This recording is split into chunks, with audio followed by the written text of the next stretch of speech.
What's going on, boys? Norm here in the lab, getting ready to get down with some science. What we're going to do today is we're making chili fries, chili cheese fries actually.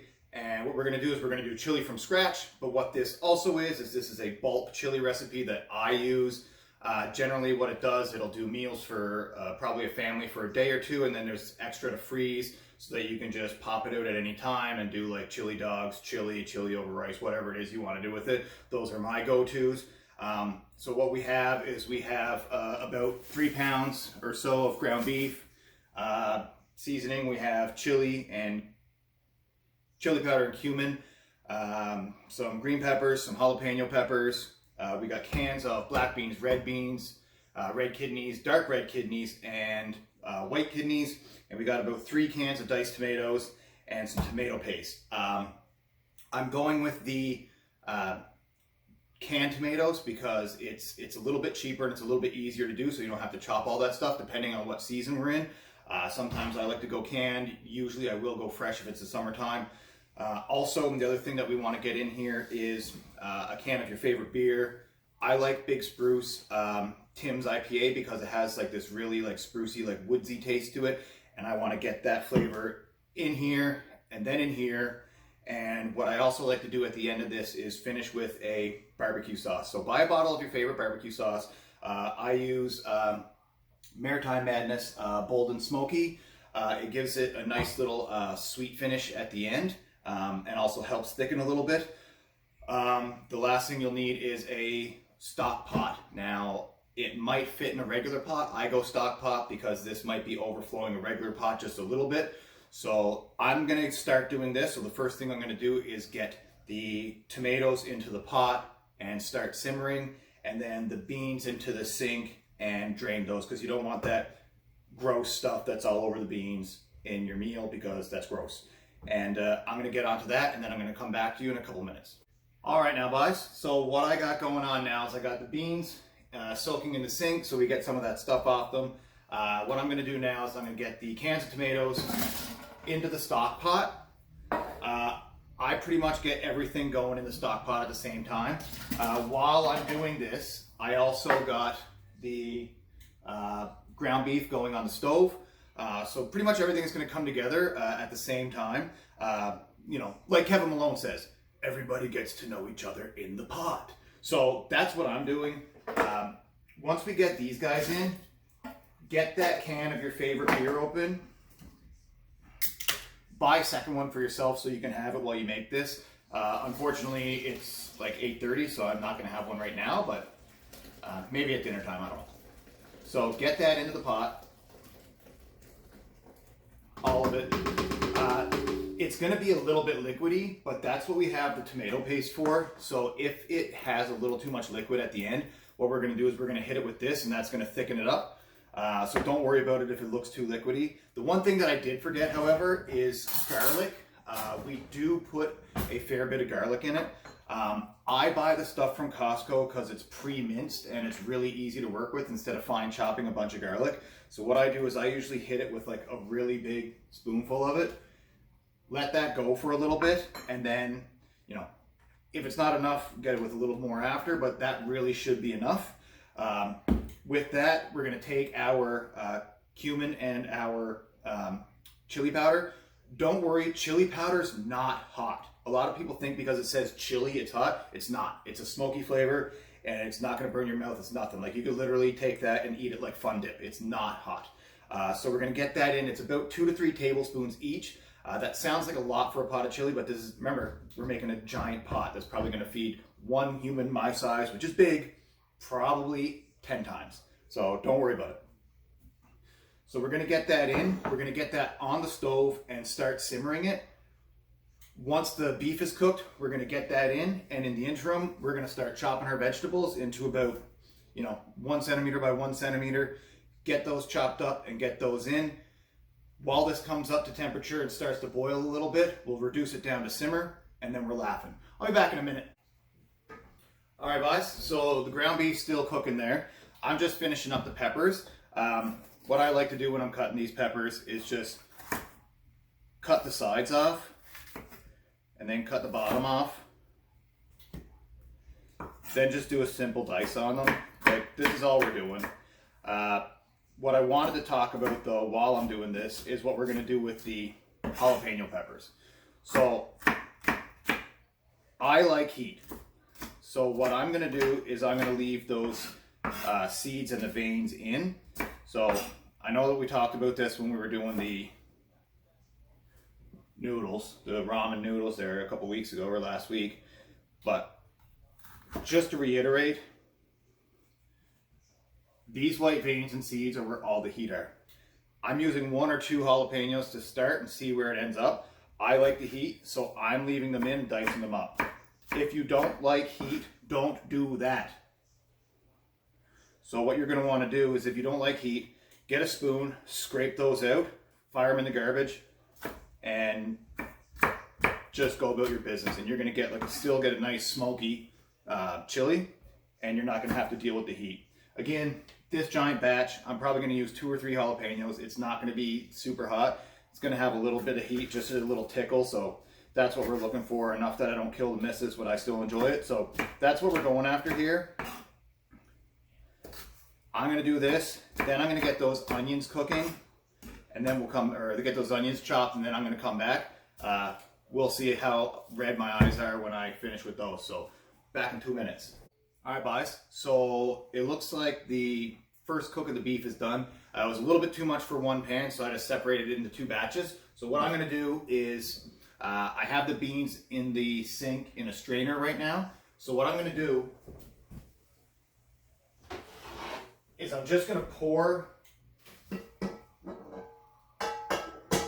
the beef over those beans so that that can strain out the fat a little bit. Then I'm going to give that a little bit of a rinse off. What that does is that actually just creates a leaner meal for you, because you're straining off some of that excess fat that you don't really need. If you want to put it right into the pot, you can do that. It'll be a little higher in calories, a little higher in fat, probably a little bit better in flavor. But I mean, I strain it out because I want a little bit of a leaner chili. So anyways, yeah, so get that in, rinse that off, and then we're going to start the second cook of beef, and then everything is going in the pot together. All right, guys, so now I got all the onions chopped, all the peppers into the pot. Get that up to about a medium to high heat. Get that almost ready to boil. So now that that's up to that temperature, what we're going to do is we're going to take the first round of beef and the beans that we strained off, and we're going to get that into the pot. Then what we're going to do is we're just finishing up this last batch of beef. That's going to take probably another 3 minutes or so. I'm going to put that in. And then what we're going to do is we're just going to drop that heat to probably simmer and just let that sit for a few hours. So what that's going to do is that's going to break down the onions and peppers and stuff like that, soften them up. That's going to get all the liquids absorbing into the beef and stuff like that. It's going to make everything come together real nice. The only other thing is I hit it with some salt while I was gone, probably about a tablespoon or so.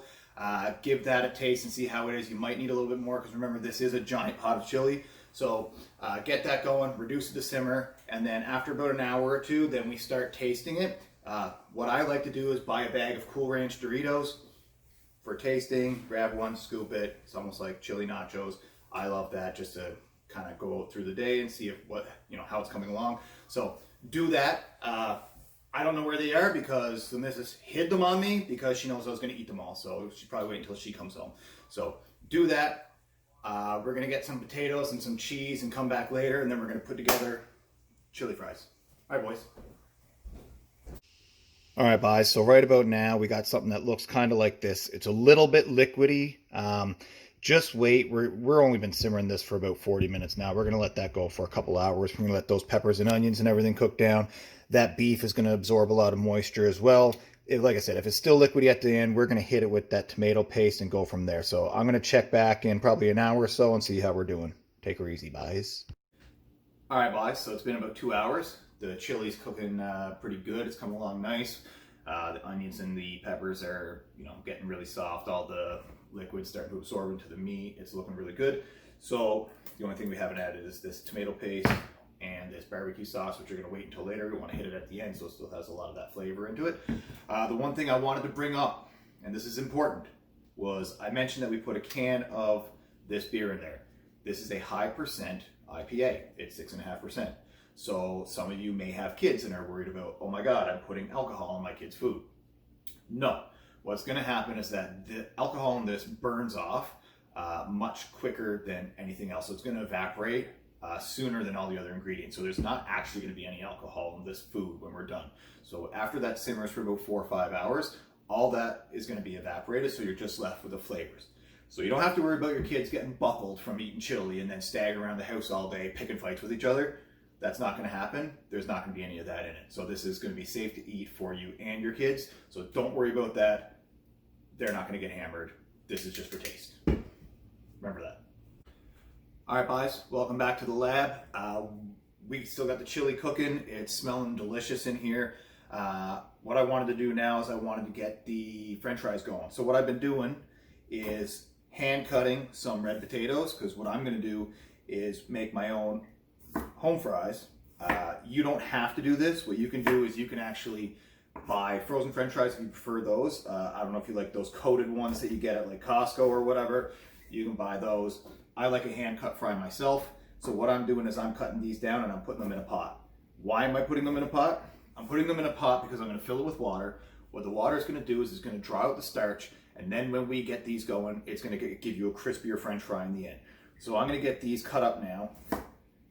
Soak those for probably an hour. So take them out, let them dry.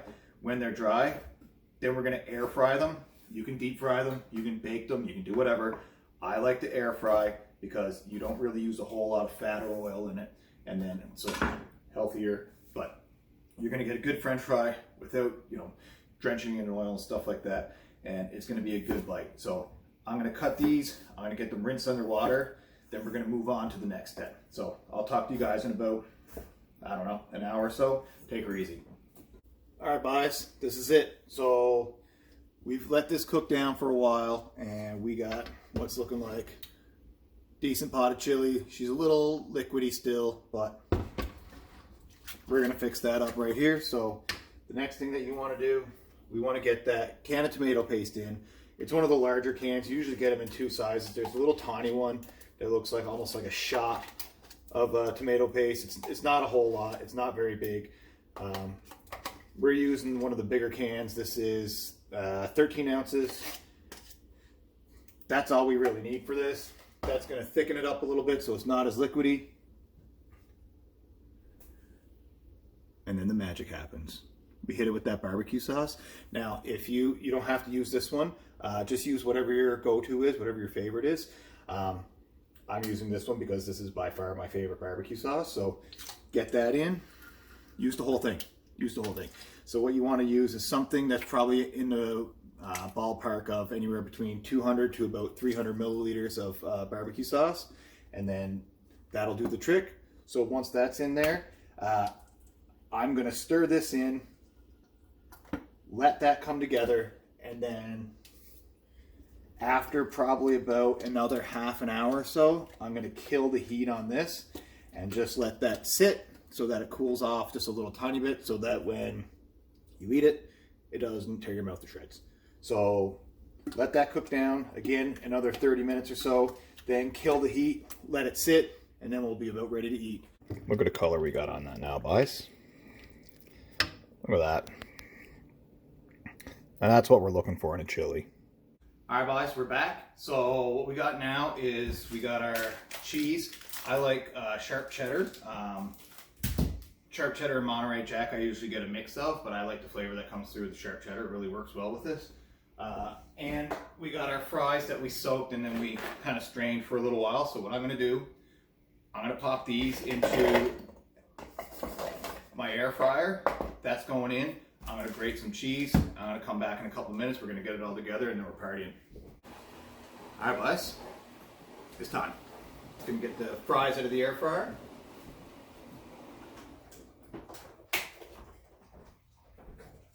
Yeah. They look all right.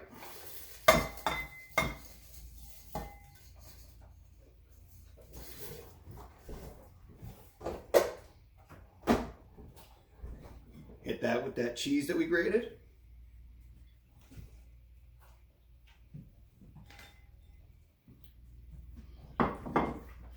And then hit it with that chili.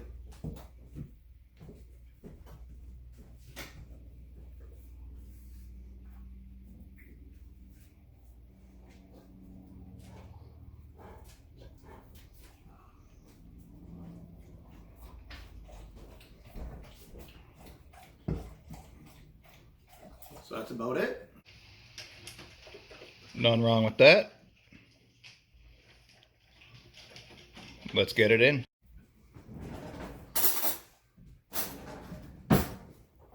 Let's go.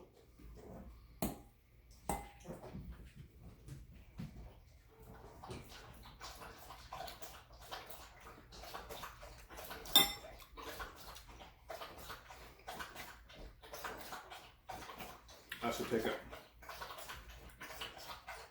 So it cooked most of the day. There's only about a half an hour effort in here, and that's delicious. And there's all kinds left, so you can eat it again tomorrow, or just freeze what you don't have today and put it in a nice little container. If you're gonna freeze it, put a little bit of saran wrap that touches the top of it inside the container so that it's airtight and that you won't get frostbite on it or frost burn on it. And then take it out whenever you want. If you want to do chili dogs, just take out a little thing of it and then fire it on. You're good to go. Pop it in a pot for about a half an hour on low heat, and then you're laughing. So anyways, guys, I hope you enjoyed this, and I hope you enjoy this, because I did. See you next time.